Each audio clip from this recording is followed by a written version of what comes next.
نیچے اتر آؤ، یہی ہماری آخری منزل ہے، ہمارے مردوں کے گھوڑوں سے اترنے کا یہی مقام ہے، اور ہمارا خون اسی جگہ پر بہایا جائے گا، ہماری قبریں یہاں بنیں گی۔ یہ وہی خاک اور زمین ہے جس کا نانا صلی اللہ علیہ وآلہ وسلم نے فرمایا تھا۔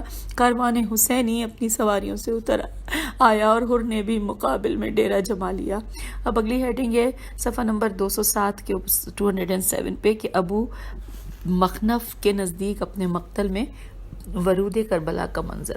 جب خامس آل ابا کا گھوڑا زمین کربلا پر پہنچا تو قدم آگے نہ بڑھایا، اگرچہ امام حسین علیہ السلام نے گھوڑے کو آگے چلنے کے لیے ہانکا، لیکن گھوڑے نے ایک قدم بھی آگے نہ بڑھایا۔ امام علیہ السلام نے گھوڑا تبدیل کیا تو اس نے بھی قدم نہ بٹھایا۔ تو اس کے بعد لکھا ہے کہ حضرت نے 6 گھوڑے تبدیل کیے، جب کسی نے بھی قدم نہ بڑھایا تو حضرت علیہ السلام نے اصحاب سے پوچھا کہ یہ کون سی زمین ہے؟ اصحاب نے عرض کیا غازریہ، غین الف زواد رے یہ ہے۔ حضرت نے پوچھا کوئی اور نام ہے؟ صحابہ نے کہا شاطی الفرات۔ پھر فرمایا اور کوئی نام ہے؟ عرض کیا کہ اسے کربلا بھی کہتے۔ سامعین، اس وقت میں کربلا میں بیٹھی ہوئی پڑھ رہی ہوں، اور میری دل کی کیفیت یہ ہے کہ میرے لیے پڑھنا بہت مشکل ہے۔ میں پوری کوشش کروں گی کہ اس کے تمام الفاظ آپ تک پہنچاؤں۔ لکھا ہے اس وقت حضرت علیہ السلام نے فرمایا کہ اب مشکل آسان ہو گئی۔ اب انورٹڈ کوما میں مولا کے کلام ہے کہ پس امام علیہ السلام نے دل پر درد سے سرد آب لی اور بلند آواز سے روئے، اور پھر فرمایا خدا کی قسم کرب و بلا والی یہی زمین ہے جہاں دکھ اور مصیبتیں ہوں گی، خدا کی قسم ہمارے جوان یہی مارے جائیں گے، خدا کی قسم ہماری عورتیں یہی بیوہ ہوں گی، خدا کی قسم ہمارے چھوٹے چھوٹے بچوں کو یہی ذبح کیا جائے گا، خدا کی قسم ہماری حرمت اور تعظیم کا پردہ یہیں اترے گا۔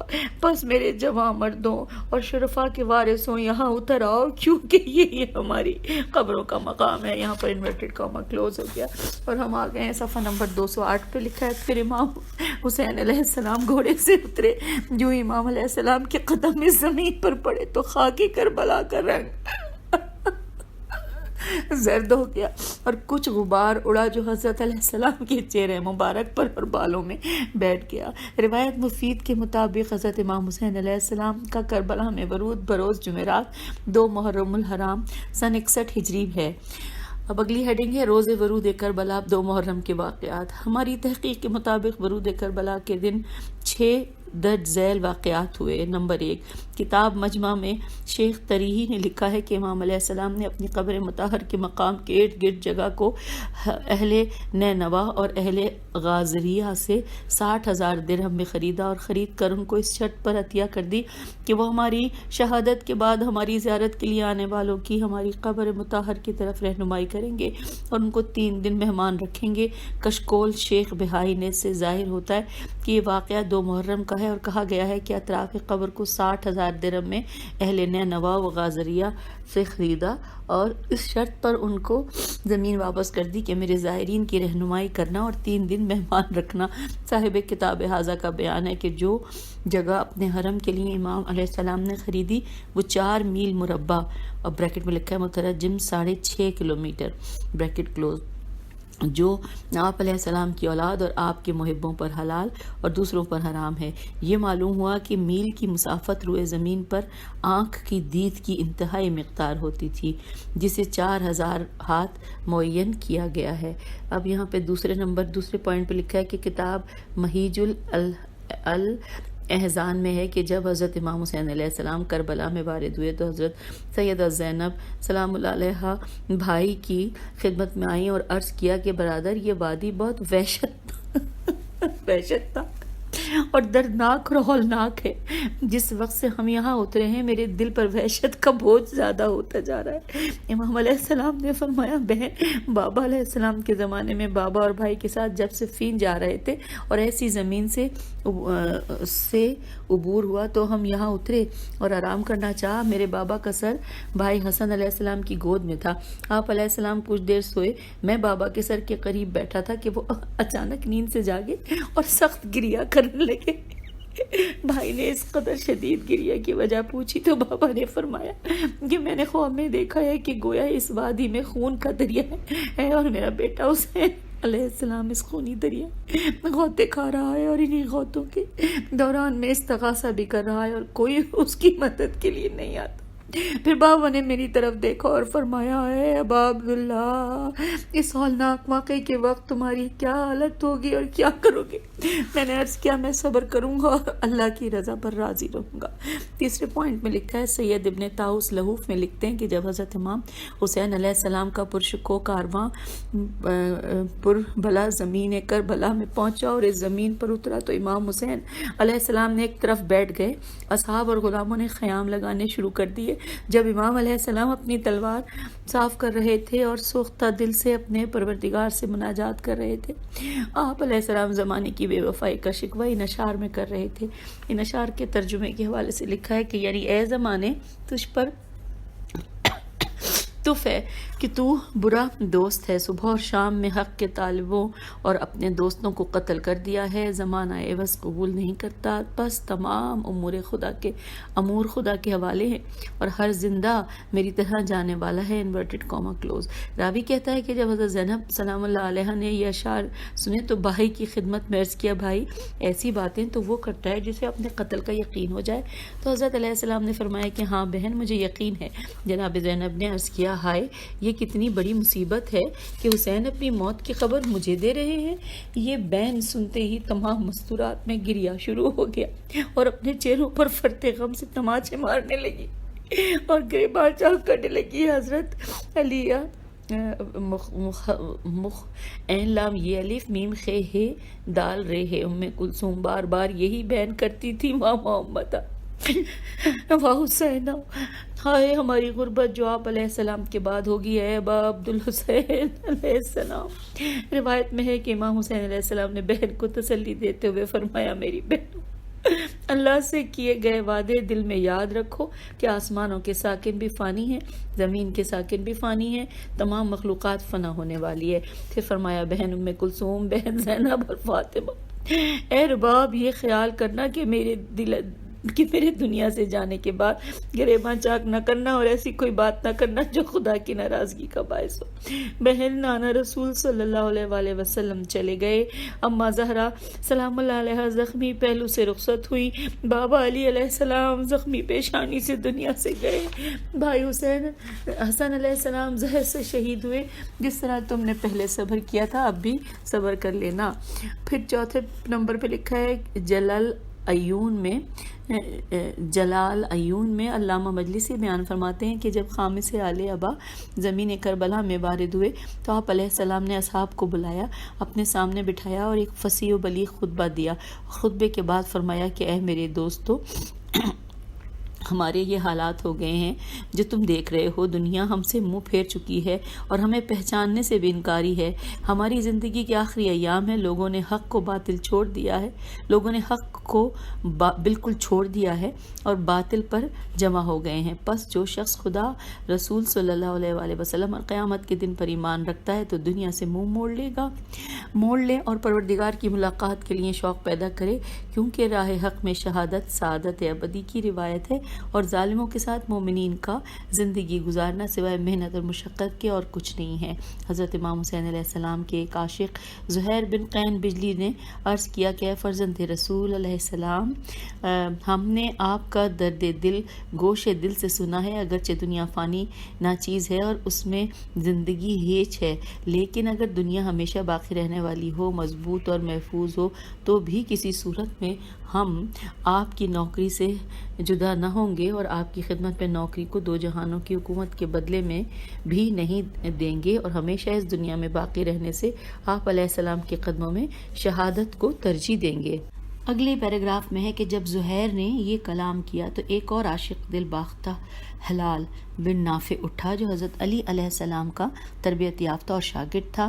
اس نے کہا کہ اے فرزند رسول علیہ السلام، آپ علیہ السلام کے جد امجد بابا اور بھائی ہمیشہ انہی مشکلات اور مصائب میں مبتلا رہے اور امت سے کس قدر رنج دیکھے۔ میں قربان ہو جاؤں، مکاروں اور دھوکے بازوں نے ایسی بدعہدی کی ہے اور بیعت توڑی ہے جسے پہلے لوگ کرتے رہے تو انہوں نے اپنا نقصان اٹھایا۔ خدا کی قسم، ہم پروردگار کے پاس جانے میں سست رو نہیں، بلکہ ہم تو خالص نیت اور راسخ عزم کے سے آپ علیہ السلام کے عبد اور نوکر بنے ہیں، لہٰذا آپ علیہ السلام کے دوستوں کے دوست اور آپ علیہ السلام کے دشمنوں کے دشمن ہیں۔ اے فرزند رسول، خدا کی قسم، یہ خدا کا ہمارے اوپر احسان ہے کہ آپ کی راہ میں جان قربان کرنا نصیب ہوگا اور آپ علیہ السلام کے قدموں میں ٹکڑے ٹکڑے ہو جائیں گے اور قیامت کے روز آپ علیہ السلام کے نانا صلی اللہ علیہ وآلہ وسلم ہمارے شفیع ہوں گے۔ پھر آگے چلتے ہیں، پھر لکھا ہے کہ ان جانثاروں نے اپنے اپنے جذبات کا اظہار کیا اور حضرت امام حسین علیہ السلام نے ان کے لیے دعائے خیر فرمائی۔ شہر ابن عاشوب لکھتے ہیں کہ حضرت امام حسین علیہ السلام نے جب اپنے اصحاب کے جذبات سنے تو کافی دیر تک مولا روتے رہے اور کوئی نہ جانتا تھا کہ کون سی چیز نے دل نازنین پر اثر کیا ہوا کہ 1 گھنٹہ روتے رہے اور بار بار روتے رہے اور رونے سے کوئی وقفہ نہ ہوا۔ پھر حضرت علیہ السلام نے آسمان کی طرف چہرہ بلند کیا اور حق سبحانہ سے مناجات شروع کی، اور یہ ایسے دکھی انداز میں مناجات تھی کہ محبوں کے دل کباب ہو گئے اور آنکھیں بے اختیار برسنے اور جو کلام کیا وہ 2 لائنوں میں عربی میں ہے، ساتھ میں اس کے نیچے لکھا ہے کہ بار الہ، ہم تیرے پیغمبر کی اطرت ہیں، ہمیں وطن سے نکال دیا گیا ہے اور ہم صحراؤں میں زندگی گزار رہے ہیں، جبکہ بنی امیہ کو ہمارے مقام پر بٹھا دیا ہے اور ہم پر طرح طرح کے ظلم و ستم روا رکھے جا رہے ہیں۔ اے خدایا، ہمارا حق ان سے چھین لے اور ہمیں ظالموں کے خلاف نصرت عطا فرما۔ یہاں پہ انورٹڈ کاما میں مولا کا کلام مکمل ہوا۔ پھر 5ویں پوائنٹ میں لکھا ہے، بہار الانوار میں علامہ مجلسی علیہ رحمہ نے امام باقر علیہ السلام کی روایت نقل کی ہے کہ امام علیہ السلام نے فرمایا کہ جب میرے دادا کربلا میں وارد ہوئے، اپنے بھائی محمد حنفیہ اور دیگر بنی ہاشم کو مدینے میں خط لکھا اور اس میں اپنی گرفتاری کے بارے میں اشارہ کر دیا۔ یہاں پہ خط لکھا ہے، آئیے خط کا متن پڑھتے ہیں۔ بسم اللہ الرحمن الرحیم، من الحسین بن علی الى محمد بن علی ومن قبلہ من بنی ہاشم، اما بعد فکانت دنیا لم تکن والآخرت لم تنزل وسلام۔ ہم نے دنیا کو ایسا بنا دیا ہے کہ اس سے پہلے ایسی نہ تھی اور آخرت کو دائم اور باقی جانتے ہیں، لہٰذا ہم نے دنیا سے آنکھیں بند کر کے آخرت کو اختیار کر لیا ہے۔ Inverted comma close. علامہ مجلسی نے مناقب سے نقل کیا ہے کہ ورود کربلا کے بعد حر نے ابن زیاد کو امام علیہ السلام کے ورود کی اطلاع دی تو ابن زیاد نے ایک خط امام حسین علیہ السلام کے نام یوں لکھا، انورٹڈ کاما، کہ اے حسین علیہ السلام، پتہ چلا ہے کہ تم کربلا پہنچ گئے۔ مجھے یزید نے لکھا ہے کہ میں اس وقت تک نرم بستر پر نہ سوؤں اور گندم کی روٹی نہ کھاؤں جب تک تمہیں قتل نہ کر لوں یا پھر تم یزید کی بیعت کر لو، وسلام۔ یہاں پر انورٹڈ کاما کلوز ہو گیا۔ ہم پیج 212 پہ آ گئے ہیں۔ لکھا ہے، تیز و تند سوار یہ خط کربلا لایا اور محضر امام علیہ السلام سے اجازت طلب کی گئی کہ عبید اللہ کا قاصد خط لایا ہے، تو امام علیہ السلام نے اجازت دی۔ قاصد نے خط بخدمت امام علیہ السلام پیش کیا۔ امام علیہ السلام نے خط پڑھا تو اس کے مضمون میں موجود رقیق رے کاف یہ کاف جملات کی وجہ سے اس کو زمین پر پھینک دیا اور فرمایا کہ وہ قوم کبھی کامیاب نہیں ہو سکتی جو مخلوق کی رضامندی کے لیے خدا کو ناراض کر دے۔ قاصد نے جواب نامے کا مطالبہ کیا تو فرمایا کہ اس قسم کا خط جواب کے قابل نہیں، البتہ لکھنے والا عذاب خدا کا مستحق ہے۔ قاصد ابن زیاد کے پاس آیا اور تمام حال کہہ سنایا۔ ابن زیاد کو بہت غصہ آیا اور فوری طور پر عمر بن سعد سے کہا کہ سنا ہے تم نے فرزند فاطمہ علیہ السلام نے میرے خط کی کیسے توہین کی ہے، لہٰذا تمہیں لشکر دیا ہے، جاؤ اور اس سے جنگ کرو۔ پھر ہر روز کربلا میں لشکر جنگ کے لیے بھیجتا رہا، البتہ تمام لشکر ابن زیاد کی تعداد کیفیت سپاہ کا تذکرہ آئندہ آئے گا۔ اب یہاں پر ہیڈنگ ہے وقائع روز سوم محرم، یعنی 3 محرم کے واقعات۔ ابن زیاد کا قاصد واپس پہنچا تو اس نے ابن زیاد کو اس کے خط کے بارے میں امام حسین علیہ السلام کا رویہ بتایا تو وہ بہت آگ بگولا ہو گیا۔ جامع مسجد کوفہ آیا، ممبر پر تقریر کی اور لوگوں کو امام حسین علیہ السلام کے ساتھ جنگ پر پرانگیختہ کیا۔ لوگ فوج در فوج امام علیہ السلام کو قتل کرنے اور ابن زیاد سے دنیا حاصل کرنے کی خاطر جمع ہو گئے اور ایک جرار لشکر آمادہ ہو گیا۔ ابی مخنف نے لکھا ہے کہ ابن زیاد ملعون نے 10 سرداروں کے نام مرتب کیے اور ان کو کربلا میں فرزند رسول علیہ السلام کے ساتھ جنگ کرنے پر بھیجتا رہا۔ یہاں پر یہ ٹوٹل 10 نمبر میں لکھے، آئیے پڑھتے ہیں۔ نمبر پہلا علم عمر بن سعد کا تھا کہ 4000 سوار دے کر کربلا کی طرف روانہ کیا۔ دوسرا علم عروت بن قیس کا تھا جس کا لشکر 2000 سوار کا تھا۔ تیسرا علم سنان بن انس کا تھا جس کا لشکر 4000 سوار پر مشتمل تھا۔ چوتھا علم قاف عین قاف الف عین فہری کے بیٹے کے لیے مختص تھا جس کا لشکر 4000 سوار کا تھا۔ پانچواں علم خولی کو دیا گیا جس کے ساتھ 3000 مسلح افراد تھے۔ چھٹا علم قشعم قاف شین عین میم قشعم کے لیے خاص تھا جس کے ساتھ 3000 مسلح افراد تھے۔ ساتواں علم حسین بن نمیر ہے سواد یہ نون حسین بن نمیر غدار کو دیا گیا جس کے پاس 8000 سوار تھے۔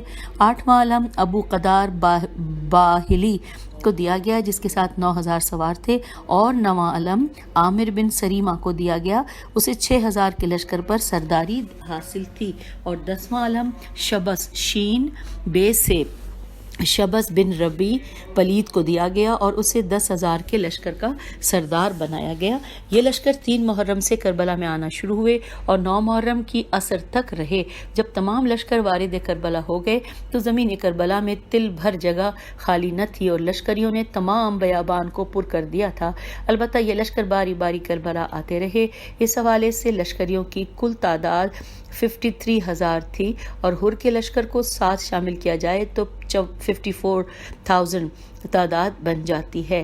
اب یہاں پہ سامعین اگلی ہیڈنگ ہے 213 صفحے پہ، اور ہیڈنگ کیا ہے کہ لشکروں کے کوفے سے نکلنے کی ترتیب صاحب معالی السبتین کے نزدیک۔ آئیے پڑھتے ہیں، لکھا ہے بعض کتب میں ہے کہ ابن سعد کے کوفے سے آنے کے بعد پہلا شخص جو کوفے سے نکلا وہ شمر ذل جوشن ہے جو کوفے سے 4000 سواروں کا لشکر لے کر کربلا روانہ ہوا، لیکن مشہور یہ ہے کہ یہ ملعون 9 محرم کو کربلا میں وارد ہوا، اور بعض نے یہ لکھا ہے کہ شمر ابتدائے محرم میں کربلا آیا، پھر واپس آ گیا اور پھر 9 محرم کو لشکر لے کر کربلا وارد ہوا۔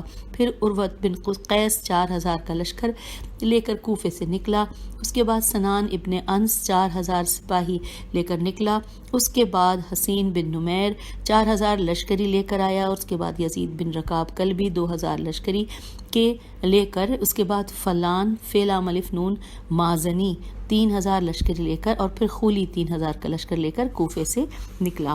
اب یہاں پر اگلی ہیڈنگ ہے لشکر کی تعداد۔ اس حوالے سے لکھا ہے کہ تاریخ میں ابن سعد کے لشکر کی تعداد میں اختلاف ہے۔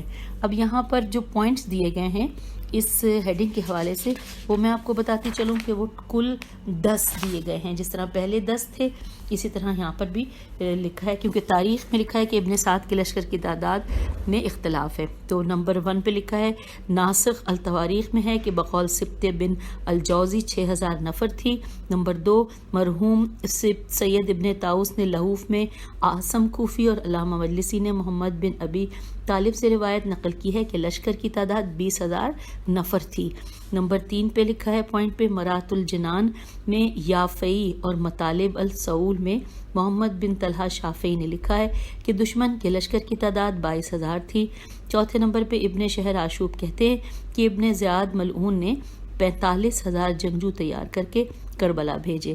5ویں نمبر پہ لکھا ہے شافعہ کا شارح لکھنا شین الف فے یہ ہے کا شارح شین الف رے شارح لکھتا ہے کہ دشمن کے لشکر کی تعداد 50,000 تھی۔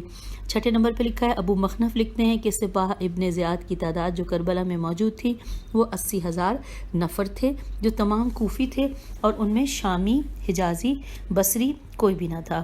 7ویں نمبر پہ لکھا ہے کہ بعض تواریخ میں لشکر ابن زیاد کی تعداد 1 لاکھ، بعض میں 2 لاکھ اور بعض میں 8 لاکھ تک لکھی گئی ہے۔ 8واں نمبر پہ پوائنٹ پہ ہے کہ پھر صاحب ناسخ اپنا نظریہ رکھتے ہیں کہ ابن زیاد ملعون کے لشکر کی تعداد 51 یا 53 ہزار تھی۔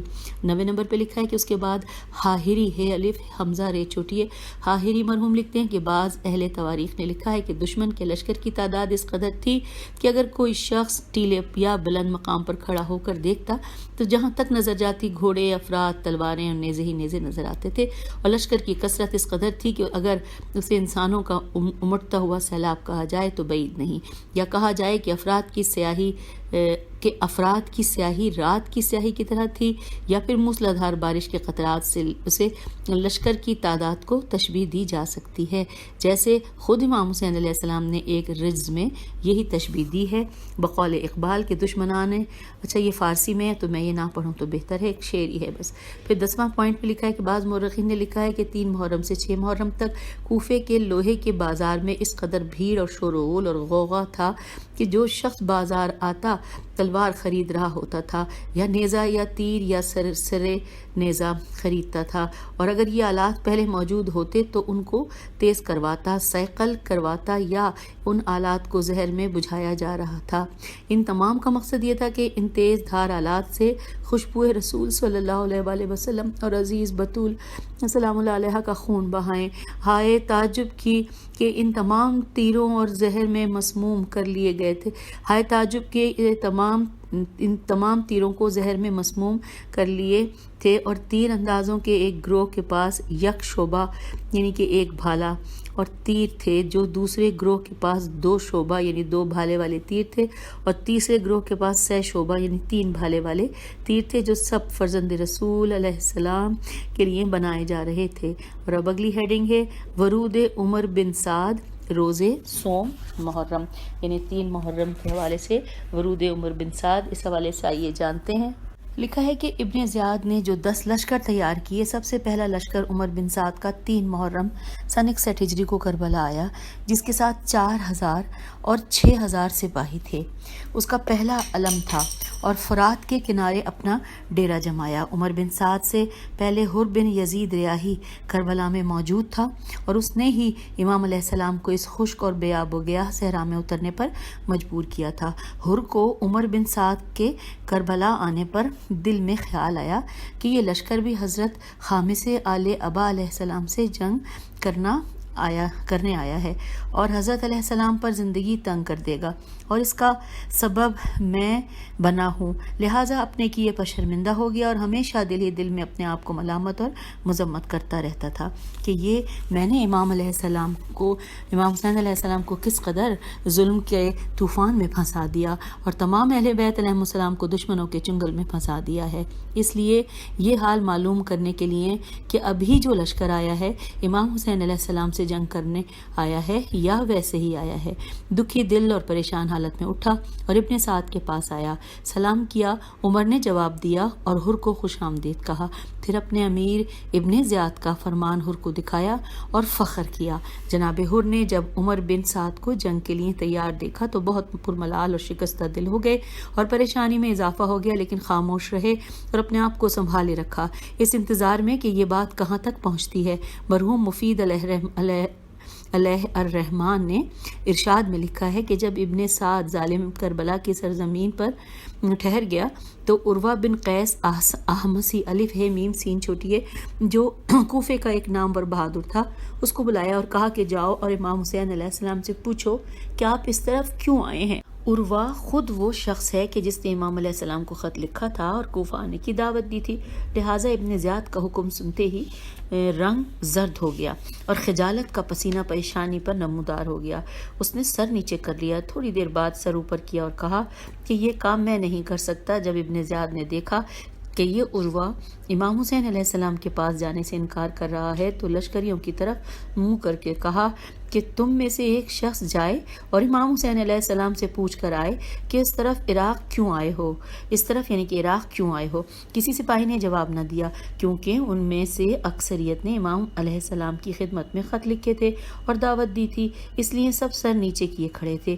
بالآخر کثیر بن عبداللہ شامی شین ہے یا سے ہے عین بے چھوٹی شعبی جو بہادر، شجاع، بے باک اور نیز بے حد بد اخلاق اور بے حیا تھا، اٹھا اور کہا کہ جب کوئی نہیں جاتا تو میں حسین علیہ السلام کے پاس جاتا ہوں، اور اگر تو حکم کرے تو اس کو قتل بھی کر دوں گا۔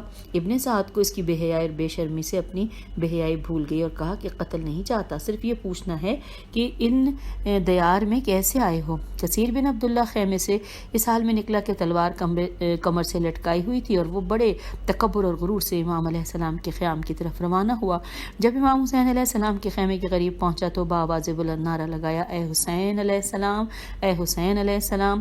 حضرت علیہ السلام نے یہ آواز سنی اور اپنے اصحاب سے پوچھا کہ یہ بے ادب کون ہے جو اس طریقے سے پرآواز انداز میں آواز دے رہا ہے؟ ابو سمامہ ساعدی امام علیہ السلام کے خیمے کا پہرے دار تھا۔ وہ آگے بڑھا اور اس کو پہچان کر واپس امام علی مقام علیہ السلام کی خدمت میں آ کر عرض کیا کہ میں قربان جاؤں، یہ روئے زمین کا بدترین شخص آپ کی طرف آیا ہے اور بے باک، گستاخ، پاگل اور بد زبان ہے، اور اس کا نام کثیر بن عبداللہ شعبی شین عین بے چھوٹی ہے۔ حضرت نے فرمایا کہ اس سے پوچھو کہ کیا چاہتا ہے۔ ابو سمامہ ساعدی جلدی سے اس شخص کے پاس گئے اور کہا کہ کیا چاہتے ہو؟ اس نے کہا میں چاہتا ہوں کہ اس خیمے میں داخل ہوں۔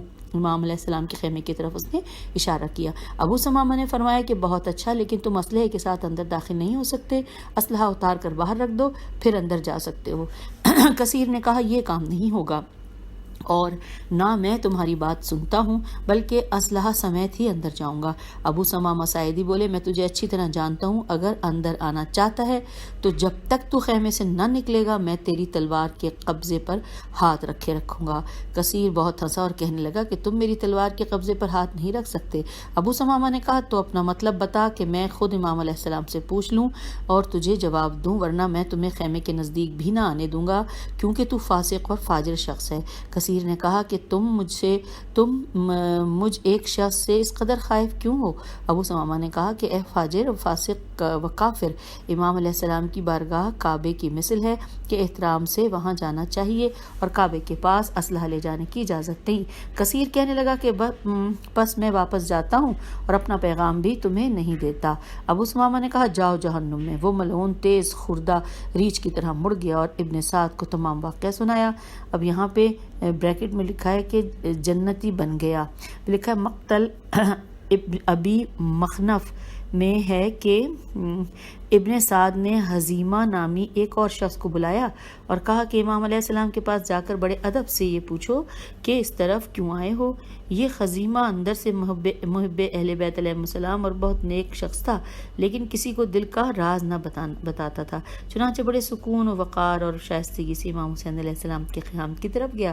جب خیام کے قریب پہنچا تو بڑے ادب اور احترام سے صدا دی، السلام علیکم یا بنت رسول اللہ۔ امام حسین علیہ السلام نے اصحاب سے پوچھا یہ کون ہے؟ عرض کیا گیا کہ یہ شخص نیک کردار اور اچھا شخص ہے۔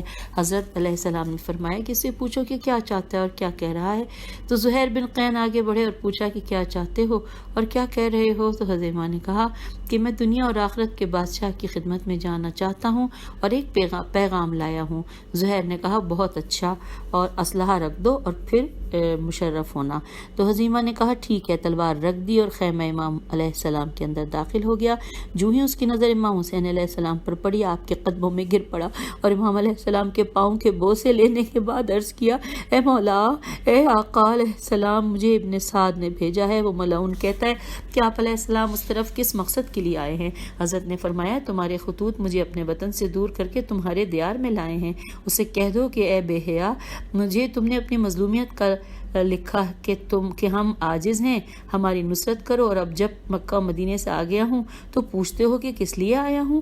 اب تم مجھ سے کیا چاہتے ہو؟ حذیمہ نے عرض کیا میں قربان جاؤں، خدا ان پر لعنت کرے کہ جنہوں نے آپ علیہ السلام جیسی محترم شخصیت کو اپنے وطن سے نکال کر مشکل اور پریشانی میں ڈال دیا ہے، اور اب وہ ابن زیاد کے خواص میں سے ہو گئے ہیں۔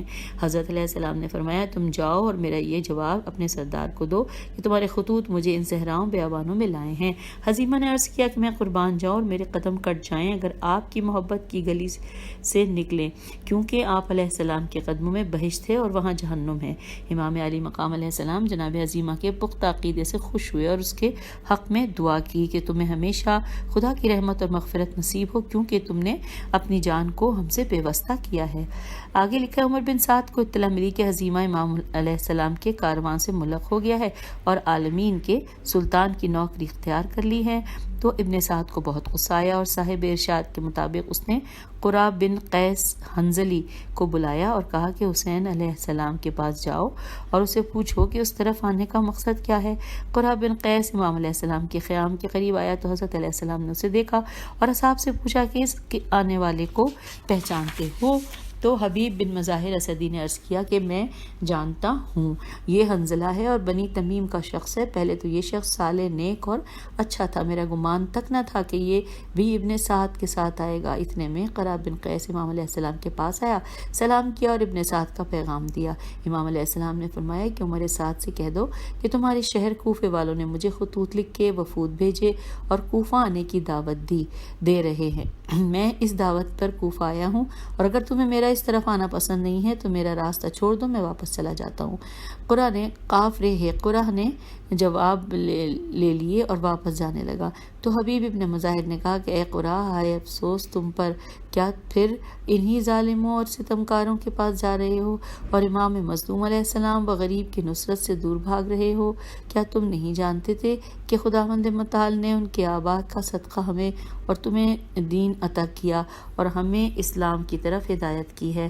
قرآن نے جواب میں کہا کہ امام حسین علیہ السلام کا پیغام ابن سعد تک پہنچا دوں، پھر جو مصلحت ہوئی انجام دوں گا۔ قرہ کے جانے کے بعد ابن سعد کو امام حسین علیہ السلام کا جواب سنایا۔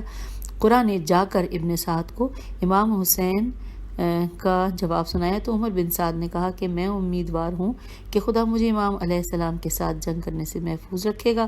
باہر صورت امام حسین علیہ السلام کے جواب سے عمر بن سعد خوش ہوا، کیونکہ اس قسم کے جواب کی توقع نہ رکھتا تھا، بلکہ اسے یقین تھا کہ امام علیہ السلام حکومت کے لالچ میں کوفہ آئے ہیں اور حضرت علیہ السلام کی شجاعت، جرأت، دلیری سے ڈرتا تھا، کیونکہ وہ جانتا تھا کہ اگر حضرت علیہ السلام خود جنگ کرنے نکل آئے اور تلوار چلانا شروع کی اور غیرت الہی حرکت میں آ گئی تو اس لشکر کے دریا کو اٹھا کر لپیٹ دے گی۔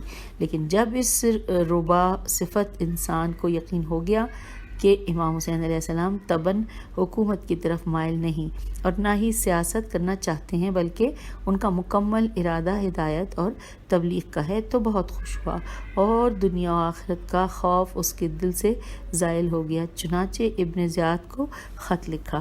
سامعین، یہاں پر ہم اپنی اس ریڈنگ کی اس نشست سے آپ سے اجازت چاہیں گے، کیونکہ اس کے بعد اگلی ہیڈنگ ہے کہ عمر بن سعد کا کربلا سے ابن زیاد کو خط لکھنا۔ یہ خط ہم انشاءاللہ اگلی نشست میں پڑھتے ہیں۔ یاد رہے کہ یہ جو ریکارڈنگ جس کو ہم ختم کر رہے ہیں یہ میں نے کربلا ہی میں پڑھی ہے، اور اگلی ریکارڈنگ بھی امید ہے کہ میں کربلا ہی سے ریکارڈ کروں گی۔ آپ سب دعاؤں میں یاد رکھیے گا، اللہ تعالیٰ آپ کو بھی کربلا کی زیارت نصیب ہو۔ خدا حافظ، فی امان اللہ۔